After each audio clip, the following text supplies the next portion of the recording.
Un roi, chapitre 22. Achab, blessé à mort dans une expédition contre les Syriens. On resta 3 ans sans guerre entre la Syrie et Israël. La 3e année, Josaphat, roi de Juda, descendit auprès du roi d'Israël. Le roi d'Israël dit à ses serviteurs : « Savez-vous que Ramoth en Galaad est à nous ? Et pourtant, nous hésitons à la reprendre des mains du roi de Syrie. » Il dit à Josaphat : « Iras-tu au combat avec moi contre Ramoth en Galaad ?» Josaphat répondit au roi d'Israël : « Oui, moi comme toi, mon peuple comme ton peuple, mes chevaux comme tes chevaux. » Puis Josaphat dit au roi d'Israël : « Consulte maintenant, je te prie, la parole de l'Éternel. » Le roi d'Israël rassembla les prophètes au nombre d'environ 400 et leur dit : « Irai-je au combat contre Ramoth en Galaad, ou dois-je m'en abstenir ? » Ils répondirent : « Monte, et le Seigneur la livrera entre les mains du roi. » Mais Josaphat dit : « N'y a-t-il plus ici aucun prophète de l'Éternel par qui nous puissions le consulter ?» Le roi d'Israël répondit à Josaphat : « Il n'y a plus qu'un seul homme par qui l'on pourrait consulter l'Éternel. Mais je le déteste, car il ne prophétise rien de bien sur moi, mais seulement du mal. C'est Michée, fils de Yimla. » Josaphat dit : « Que le roi ne parle pas ainsi. » Alors le roi d'Israël appela un eunuque et dit : « Fais venir tout de suite Michée, fils de Yimla. » Le roi d'Israël et Josaphat, roi de Juda, siégeaient chacun sur son trône, revêtus de leurs habits royaux, sur l'aire à l'entrée de la porte de Samarie. Et tous les prophètes prophétisaient devant eux.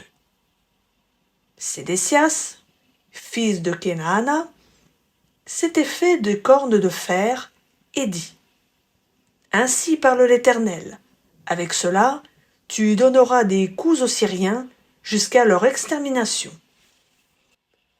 Tous les prophètes prophétisaient de même en disant : « Monte à Ramoth en Galaad. Tu auras du succès, et l'Éternel la livrera entre les mains du roi. » Le messager, qui était allé appeler Michée, lui parla ainsi : « Voici que les prophètes sont unanimes pour dire du bien au roi. Que ta parole s'accorde avec la leur. Tu diras du bien. » Michée répondit : « L'Éternel est vivant. Ce que l'Éternel me dira, je l'annoncerai. » Lorsqu'il fut arrivé auprès du roi, le roi lui dit : « Michée, irons-nous au combat contre Ramoth en Galaad, ou devons-nous nous en abstenir ? » Il lui répondit : « Monte, tu auras du succès, et l'Éternel la livrera entre les mains du roi. » Mais le roi lui dit : « Combien de fois me faudra-t-il te faire jurer de ne me dire que la vérité au nom de l'Éternel ? » Michée répondit : « J'ai vu tout Israël disséminé sur les montagnes, comme les brebis qui n'ont point de berger. Et l'Éternel dit : ces gens n'ont pas de seigneur. Que chacun retourne en paix dans sa maison. » Le roi d'Israël dit à Josaphat : « Ne te l'ai-je pas dit ? Il ne prophétise sur moi rien de bon, mais seulement du mal. » Alors Michée dit : « Eh bien oui, écoute la parole de l'Éternel. J'ai vu l'Éternel siégeant sur son trône, et toute l'armée des cieux se tenant auprès de lui, à sa droite et à sa gauche.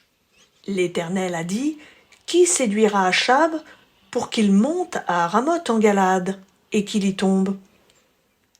Ils répondirent l'un d'une manière, l'autre d'une autre. Alors un esprit sortit, se tint devant l'Éternel et dit : moi, je le séduirai. L'Éternel lui dit : comment ?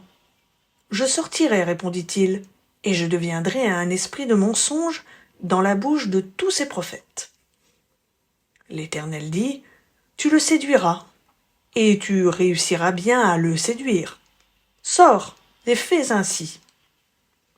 Et maintenant, voici que l'Éternel a mis un esprit de mensonge dans la bouche de tous tes prophètes que voici. Et l'Éternel a décrété un malheur contre toi. Alors Sédécias, fils de Kenaana, s'approcha, frappa Michée sur la joue et dit « Par où l'esprit de l'Éternel est-il sorti de moi pour te parler ?» Michée répondit « Tu le verras bien le jour où tu iras de chambre en chambre pour te cacher. » Le roi d'Israël dit « Prends Michée et emmène-le vers Amon, chef de la ville, et vers Joas, fils du roi. Tu diras, ainsi parle le roi. Mettez cet homme en prison et ne lui donnez que la portion congrue de pain et d'eau, jusqu'à ce que je revienne en paix. Michée dit, si tu retournes vraiment en paix, l'Éternel n'a point parlé par moi. Il dit encore, écoutez, vous tous, peuple. Le roi d'Israël et Josaphat, roi de Juda, montèrent à Ramoth, en Galaad. Le roi d'Israël dit à Josaphat qu'il se déguisait pour aller au combat. « Mais toi, dit-il, revêt-toi de tes habits royaux. » Ainsi le roi d'Israël se déguisa pour aller au combat. Le roi de Syrie avait donné cet ordre aux 32 chefs de ses chars. « Vous n'attaquerez ni petit ni grand, mais vous attaquerez seulement le roi d'Israël. » Quand les chefs des chars aperçurent Josaphat, ils dirent « C'est certainement le roi d'Israël. » Ils se dirigèrent vers lui pour l'attaquer, mais Josaphat appela au secours. Les chefs des chars, voyant que ce n'était pas le roi d'Israël, s'éloignèrent de lui. Alors un homme tira de l'arc au hasard et frappa le roi d'Israël au défaut de la cuirasse. Le roi dit au conducteur de son char « Tourne bride et fais-moi sortir du champ de bataille, car je suis blessé. » Le combat devint acharné ce jour-là. Le roi dut être maintenu debout dans son char, en face des Syriens. Et il mourut le soir. Le sang de la blessure coula dans l'intérieur du char. Au coucher du soleil, ce cri se répandit dans le camp. « Chacun à sa ville et chacun dans son pays. » Ainsi mourut le roi, qui fut ramené à Samarie, et on ensevelit le roi à Samarie. Lorsqu'on nettoya le char à l'étang de Samarie, les chiens léchèrent le sang d'Achab, et les prostituées s'y lavèrent, selon la parole que l'Éternel avait prononcée. Le reste des actes d'Achab, tout ce qu'il a fait, la maison d'ivoire qu'il a bâtie et toutes les villes qu'il a bâties, cela est écrit dans le livre des chroniques des rois d'Israël. Achab se coucha avec ses pères, et Ahazia, son fils, régna à sa place. Josaphat, roi de Juda. Josaphat, fils d'Asa, régna sur Juda la 4e année d'Achab, roi d'Israël.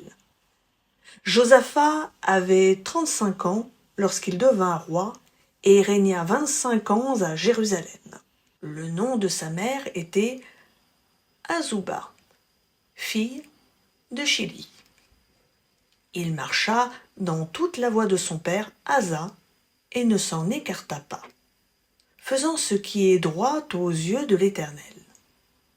Toutefois, les hauts lieux ne disparurent pas. Le peuple offrait encore des sacrifices et des parfums sur les hauts lieux. Josaphat fut en paix avec le roi d'Israël. Le reste des actes de Josaphat, sa vaillance dans son activité et dans ses combats, cela est écrit dans le livre des chroniques des rois de Juda. Il balaya du pays le reste des prostituées qui subsistaient depuis le temps de son père Asa. Il n'y avait point de roi en Édom, mais un préfet du roi. Josaphat construisit des navires de Tarsis pour aller à Ophir chercher de l'or. Mais on n'y alla pas, parce que les navires se brisèrent à Étzion-Guéber.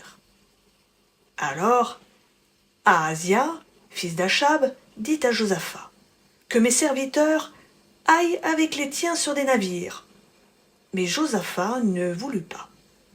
Josaphat se coucha avec ses pères et fut enseveli avec ses pères dans la cité de David, son père. Son fils, Yoram, régna à sa place. Ahazia, roi d'Israël. Ahazia, fils d'Achab, régna sur Israël à Samarie, la 17e année de Josaphat, roi de Juda. Il régna 2 ans sur Israël. Il fit ce qui est mal aux yeux de l'Éternel, et marcha dans la voie de son père, dans la voie de sa mère, et dans la voie de Jéroboam, fils de Nébat, qui avait fait pécher Israël. Il rendit un culte à Baal et se prosterna devant lui. Il irrita l'Éternel, le Dieu d'Israël, tout comme avait fait son père.